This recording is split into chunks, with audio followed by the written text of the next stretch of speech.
Howdy folks, it's Meandering Mike in the Man Cave of Madness. It's mid-afternoon and we're going to do an unboxing here. This is from, if you look carefully, GMT Games. This is my sale purchase, the GMT Sale, where they let you buy one game at half price for every P500 that you'd done in the previous year, that P500 game that you had ordered and actually received and paid for. I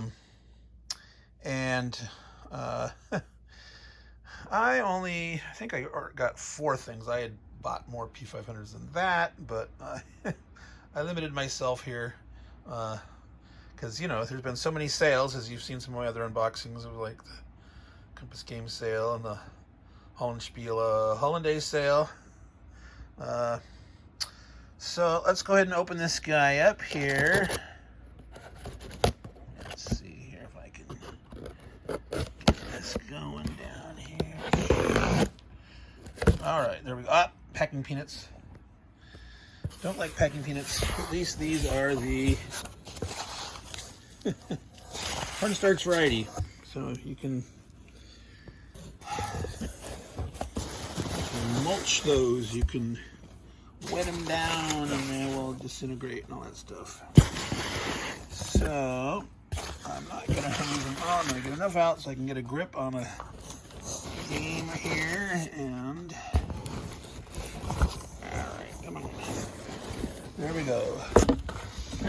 First one coming out is Welcome to Centerville. Now, a lot of you GMT folks are there mostly for the war games. This is a design by Chad Jensen. Yes, the Chad Jensen that's done Fighting Formations and Combat Commander. Well, he also did Dominant Species Marine, and Urban Sprawl. So he's been both in the war game world and in the more family-oriented board games, strategy games, etc. So pull that out. Fields of Fire 2.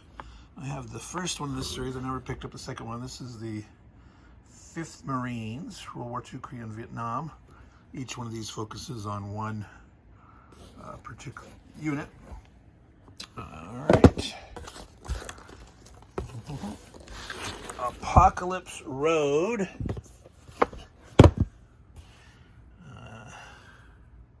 Carla and Jeff Horger. Assuming that's Horger, not Horger. Horger. Yeah, this is kind of like your Mad Max kind of situation here. Because it's a race game, probably demolition derby-ish. 4 racetracks, bleak future, collapse of our modern technological world. The world has become a vast wasteland. All right, and I think there's one more thing in here. I bought another copy of the CDG Solo system that Stuka Joe put together. I've got quite a few, if not most of these games, and some of them, like the Commands and Colors Agents, I've got all the expansions, and might want to have easy access to multiple copies of these so I don't use them. Now, I'm pretty certain there's nothing else in the box. You never know, right? Sometimes you might miss out on something that you didn't look for. So I think I will open one of these, and I think I'm going to open this one because I heard the least about it. So this will probably appeal the least to you wargamer guys, but you more, maybe no, never know. Maybe you want to broaden your horizons. All right, I'm going to, where did I put that? Ouch. I'm going to put myself on the whoopee and see if we can dig into this puppy now. So I am using All right. Now, normally, when I've been unboxing these guys, I don't know if you can see what I'm doing. I should probably just set this down here a second. All right, I'm getting my finger in the shrink wrap. And peeling away. Well, that was half successful. There we go. Good grip, good rip. All right. Hope none of you have motion sickness issues. Oh my God, Mike, what you doing? Flinging that thing all over the place. All right, so we didn't look at the front of the box. The back of the box. Okay, town. This is the town of Centerville. This is the town, and these are the people. This is the town where the people all go. Now, you can win a prize if you know what that song is from. Put in the comment, and I don't know what prize I'll give out, but major kudos or whatever. Oh boy. Low solitaire suitability. Medium complexity. So, I believe I saw somewhere that this says is definitely best with 4. Yeah, 2 to 4 players. Best with 4. Approximately 20 minutes per player. It's in a full 4-player game. 80, that's under 90 minutes. Hour and a half, that's not bad. All right, so energy transport. So it's a city builder game. Centerville sounds more like a village, but let's see, can I? Yeah, it's not very big font. A light dice game. So I don't show any dice here, but it sounds like one of the games where you roll dice and you select them to do certain actions. Yeah, roll dice, keeping some, re-rolling others, implementing the results on the game board. You'll gain political offices, gained and losses, new vocations, acquisition of new land, and erecting of new buildings. So it's a city builder, multiple players competing as prominent citizens, I guess. Only the player who has the best balanced wealth and prestige. So it's a two vector victory point games that you're trying to cure wealth and prestige, and you have to have a balanced result to emerge as the victor. I don't know if you remember some of those games like careers or something as a kid where you had to balance like fame and fortune and education, and you picked a formula and you had to reach that formula. This isn't quite as complicated as that. You just, at the end of the game, we're going to compare your wealth and prestige and either take the average or maybe take the lowest. I don't know. So by having a more balanced total, you do better, as opposed to just getting, mass wealth, and you have no prestige, then you're going to lose. So don't do that. Don't do that. All right, so let's open this puppy up. It's enough peeking around in the back. There we go. Not bad. Got that fingers in there. All right, the ubiquitous cubes of GMT games, other than the Hex and Counter ones, but coin games and their Euro-ish style games, lots of cubes. All right, so it's interesting. It's a little more muted palette with the white, gray, kind of a golden yellow, and then an earthy brown. So that's not bad for city. I do not know which things these are. Okay, here are what looks like the action dice. Housing and transportation, question mark. I guess that's like an education thing. I don't know if that's kind of repair or engineering. Trees, I don't know if that's like a Parks and Rec kind of thing. Shopping cart, that was a shopping cart. So I don't know if that's just general commerce or That means you can go buy certain things with that, or what? A check mark. I do not know what that means. Does that mean like so you can complete something, or is it an election thing? Like maybe that's for getting voted into office or something. So we will try to open that up in a minute. A bag. It's always nice when you got a bag to come with your. I'm not sure if that's supposed to be a storage bag for those, or is it like a dice builder bag? You randomly reach in and pull out certain dice, maybe. Like if you don't roll all, say, 6 dice each turn and use those, maybe you have a certain number of dice, and so you have to reach in and grab each turn. I don't know. We will find out. So, very nice, colorful rule book on the outside. Legacy tiles. The die. Okay, that's really nice. So, at a glance, you can tell what's on each die. So, the red die has checkmark, question, tree, education, and transport. So, again, I don't know what those are. They might say here.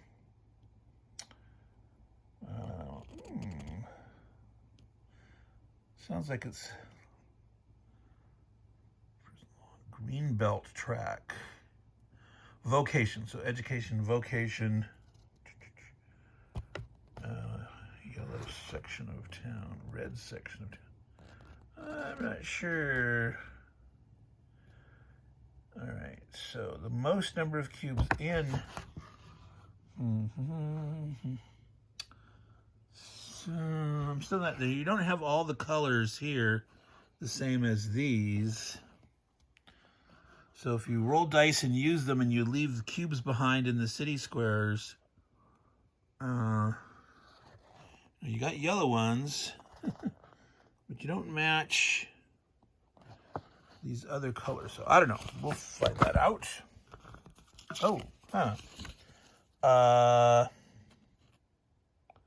fixed to white discs. Was there discs?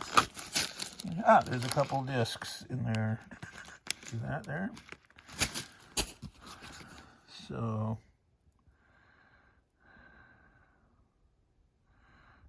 all right. Looks like we got some player aid cards and they're resisting. All right.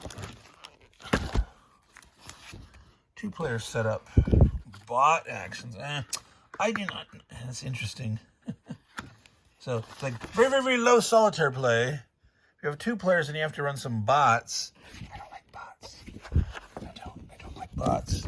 I prefer to solitaire myself. I suppose there might be sometimes where a bot can be semi-useful in the face of imperfect information when there's fog of war. And you have to keep certain things concealed, and so maybe in a multiplayer game having a bot do some stuff, but I like to play kind of multiple personality solitaire and play multiple player positions when I play solitaire. So I don't know. I will give this a try. I will try to play this solitaire, even though it says low solitaire, and I would actually try to play this as 4 players. I said, well, 4 players says it's best. I would say, all right, let me pick a personality for each of these players. Okay, there's 4 player cards. So, yeah, I wouldn't need all 4 when I'm playing myself. I just need 4 personalities. All right, nice pre-rounded corners. All right, retail.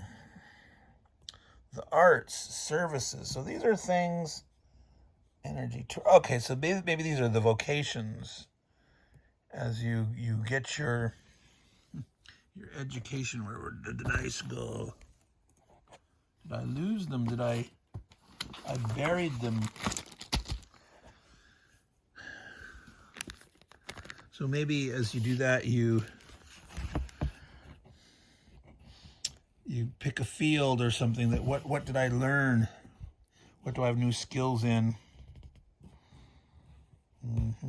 Favors, legacy, that's something else. Disasters, Master of Real Estate, Master of Commerce, Master of Industry, Master of Politics. Okay, so one of these for each player. So, the 4 different colors of these represent 4 different players. All right. So, potentially... So the colors from the dice are zones in the city. There's been some extreme urban planning. We have tightly zoned city of Centerville. There's the center of Centerville, and here's each zone in the town. So there's those icons. The blue, flip it over.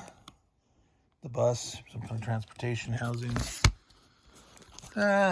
Commerce, industry. So interesting that you'd... Yeah, I'm not sure. I'll have to figure that out. But airport. These look like government buildings. Yes, mayor, urban planning, police and fire, public works, all the government functions. So these are the different political offices you can... there's those check marks.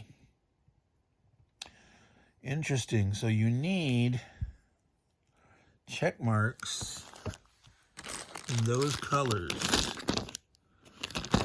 So white check mark. I'm not showing that well. So see, there are red. So the normal yellow, blue, purple, green. There's all these white check marks. Is this like the airport commissioner, or is this having succeeded in building it? Having built it, building it. Builtening, green belt. Why is there a fire at the end of the green belt?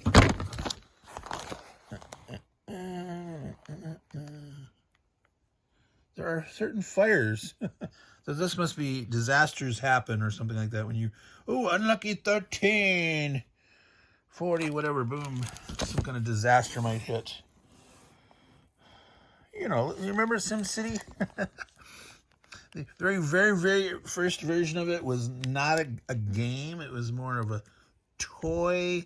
There was no victory conditions. You just played around and you would dump disasters on yourself just to see what happened. Of course, if you were smart, you would save first.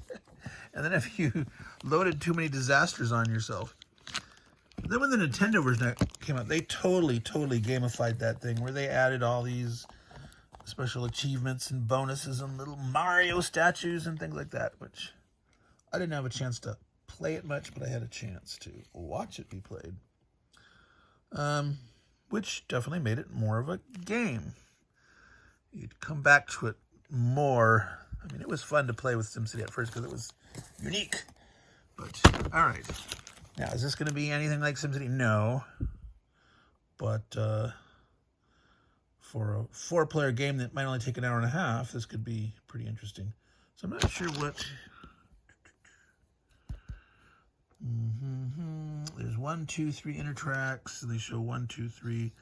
My guess is 1 cube can be placed in here to claim one. To claim one of these, you need 2 cubes, and you need 3 here. So it's probably, that's the set function. You got to accumulate a certain number of cubes.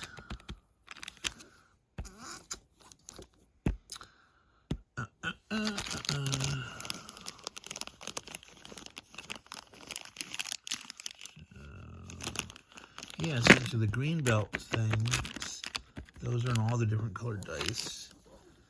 And I don't know if that means you just need 1. Here's some of these other outside stuff. Okay, so here's the 1 vocation track, 2, 3. So again, it's you're needing more and more.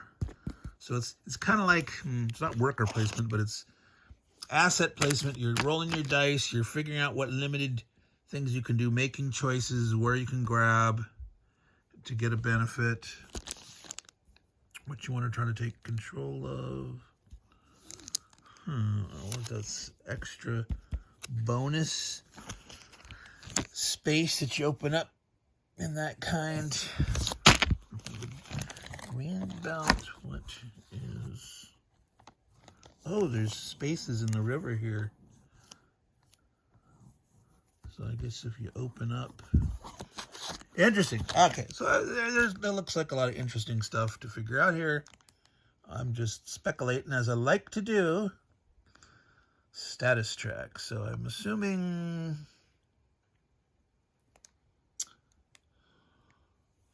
There's the time track. Ooh, disaster at the end. That's where you... So I'm assuming that number of turns or time. I don't know if time passes differently. Status track. So this is interesting. Who's ever highest? There's up and down arrows, and I can't tell what this is here.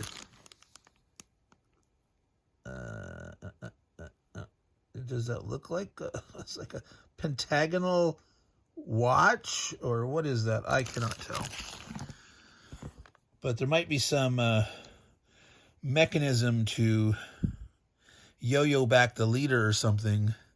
You know, whoever's in last place might be buoyed up, and whoever's in first place might be pulled back some to prevent, you know, some first place person from just running away with the game. You don't want that too extreme, because if you're constantly yo-yoing front to back, it's like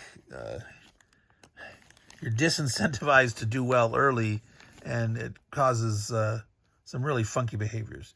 So as a game designer, you got to be very careful what you do to slow down or break, not as in snap in two, but as in slow down the leader. You don't want to have, you know, totally bash the leader kind of mechanics where everyone gangs up on the leader. You want to be able to interact and slow down the people in front of you, but not to such an extreme that everyone gangs up on the leader to such a huge extent. But you need some come from behind mechanic, but not too extreme, where, oh, last turn, the fourth player car slingshots way into the lead and wins, and it's like, that should happen once in a very long blue moon. But all right, I ramble on looking at the board. There, we're 22 minutes in. Let's spend a couple minutes looking at the rule book, and then we'll call it good. I do definitely like this. An easy way to see. That should have been on the player aid, maybe. I don't know if they couldn't have. They've crammed a lot on here. I don't have... Now, this is weird here. These tracks on the side. It almost looked like, I don't know, like you would put things next to it, then you couldn't easily flip over to see their side. Color coded. They show the colors here.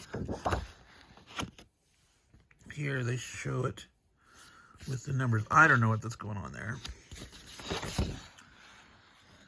All right, well, it is just the two-player setup. So in the two-player setup and bot actions, you can have one or more of these cards out, and only in the four-player game, everyone's going to be over here. You're not worrying about two-player setup or bot, I'm assuming. So, all right, so that solved that two-sided problem. It was not an issue. All right. Discard a favor. 2. Grab that stuff. Take a favor. Roll the dice up to 3 times, keeping any number of dice and re-rolling the rest. You can't re-roll hourglasses. So hourglasses in the dice are some kind of passage of time thing, and you can't re-roll those. Ooh. Contract. Bench. Vote, yes. Education. Trees. Green belt. Hourglasses must keep, must spend, can't be copied by fate. Advance the time marker and gain. Ah, okay. So you have your choice of status, wealth, or prestige. So wealth and prestige were the things that are victory. So if you're, ahead or behind in one of those, you can pick up the one that you're behind in. When using, I don't know if there's multiple ways. Is this the only way to score these? Or I would assume there's more than one way to score those points. Because otherwise it's just random rolls of the hourglass. Yeah, that would not make sense. But this is a balancing mechanism, allows you to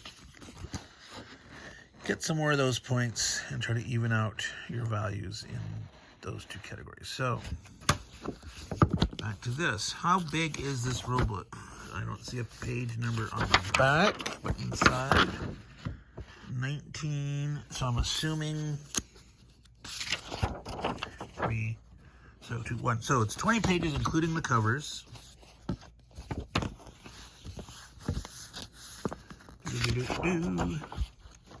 Introduction. Inventory. 128 wooden cubes, 8 wooden discs, 6 custom dice, yeah. Stickers for the discs, die cut tiles, wood cylinder cloth bag. There's one blue wood cylinder. There are discs in each player color. How many discs did it say? 8 wooden discs. So there's 2 of each color, which corresponds to what we see here, because this is a front and a back. So 1, 2 discs for each player. All right. Action rounds, scoring rounds, winning the game. 2 different markers. The lowest, okay? So your 2 totals, wealth and prestige, got to be moving them up close to together because it's the lowest one that's going to be your score.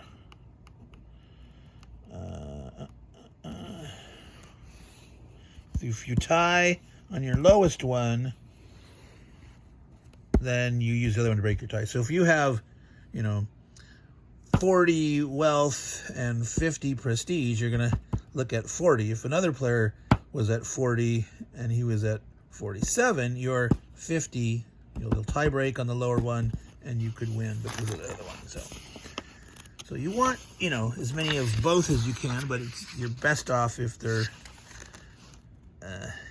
as equal as possible.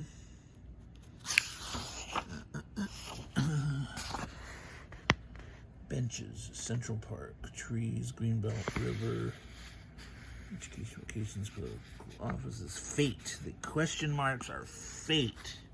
A wild card. All right, so question marks on the dice are wild cards. Good to know. Hourglasses in time.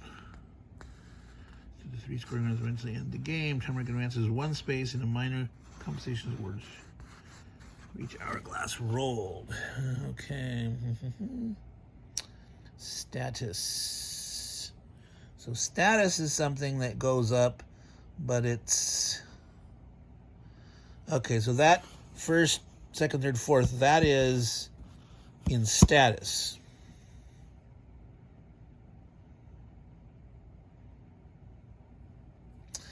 Higher rank and earn more wealth and prestige. Okay, so it's enabling you to score more and more of those points. So you might invest, like we saw when you rolled those hourglasses. You had a choice of prestige or wealth, but you might take status, especially early on, because this will help you get more later. So towards the end, you might try to pull up your low value.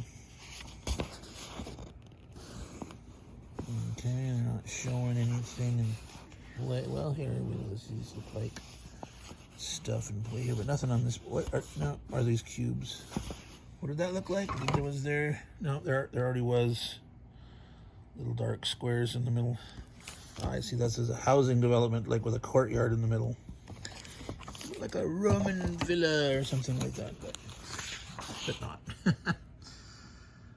All right, disasters, storms, calm.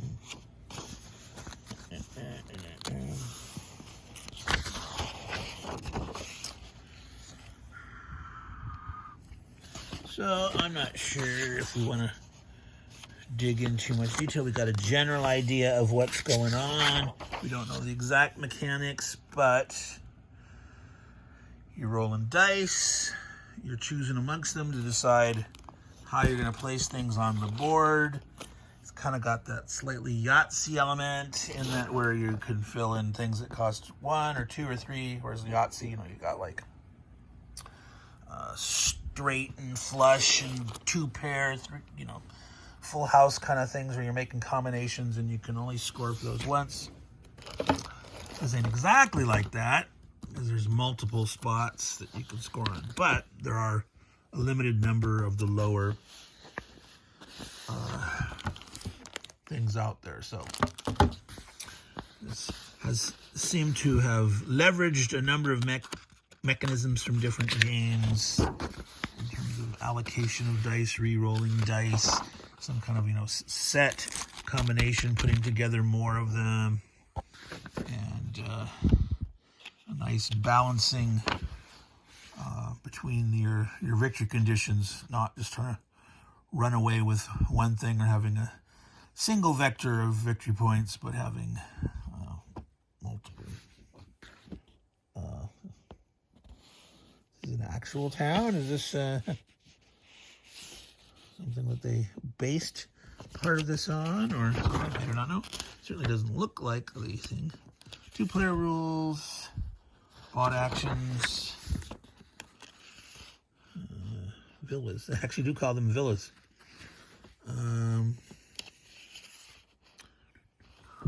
Status. Scoring rounds. Alrighty. Well, I'm going to call that good for looking at this. This is not, you know, an in-depth look. This was just an unboxing as part of the sale purchases from GMT. We got Apocalypse Road, kind of the Mad Max of race games. We had Field of Fire 2, the Glare 5th Marines, CG Solo System, and Centerville, which we unboxed and have strewn all over here. So, that is yet another Meandering Mike in the Man Cave of Madness unboxing of goodies, overspending here at the holiday time. That's where they have the sales, right? It's like you gotta save up your pennies for these end of year sales, the holiday sales, because that's where you can get the good deals. So don't want to miss out. So, I mean, I'm not saying not to buy things during other times of the year, because I know I buy way too much stuff, but make sure you can take advantage of these good old sales. So anyway, Meandering Mike, Man Cave of Madness, signing off from Centerville. So take care, everyone. Until next time, ciao.